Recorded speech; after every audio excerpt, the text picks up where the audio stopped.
और देखो, मनुष्य जन्म संघर्षमय है, संघर्षों से घिरा हुआ है।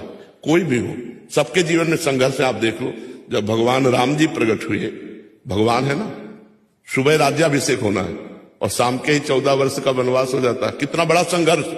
नंगे पैर जहां महलों में चलते हैं तो फूलों जैसे कोमल गद्दे बिछाए जाते हैं, वही भगवान नंगे पैर वनवास 14 वर्ष तक। तापस वेश विशेष उदासी 14 बरस राम वनवासी। तो जब भगवान मृत्युलोक में जन्म लिए, अवतार लिए, तो संघर्ष में जीवन रहा, चाहे राम का हो चाहे कृष्ण का हो। देखो भगवान कृष्ण कहां प्रकट हो रहे हैं? कंस के जेल में, देवकी वसुदेव हथकड़ी बेड़ियों से जकड़े हुए, वहां कौन रहा है? परमात्मा आ रहा है, स्वयं पुत्र बनने परमात्मा आ रहा है। तो हमारा जीवन संघर्षमय है सबका। आज तुम सुखी हो तो कल दुख आएगा, आज तुम दुखी हो तो कल सुख आएगा।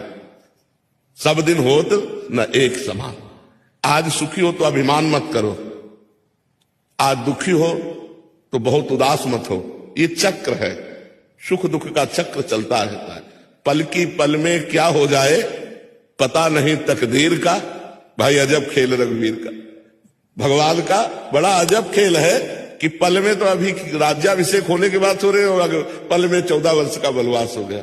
पल की पल में क्या हो जाए कुछ पता नहीं तकदीर का, अजब खेल रघुवीर का। इसलिए हमको दुख में सामर्थ्यवान बनने के लिए भगवान का नाम जप करना चाहिए। नाम जप से बड़ी सामर्थ्य मिलती है। भगवान के नाम जप के बल से हर कष्ट मुस्कुरा कर सहा जा सकता है। तो सब समस्याओं का समाधान भगवान का भजन है, भगवान का चिंतन है, जो हम हर दुख से लड़ सकते हैं।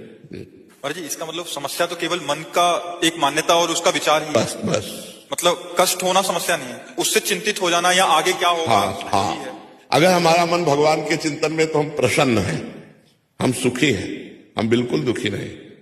और अगर भगवान के चिंतन में ना होता और ये चिंतन में होता तो अरे आग लग जाती, डिप्रेशन में पहुंच जाते।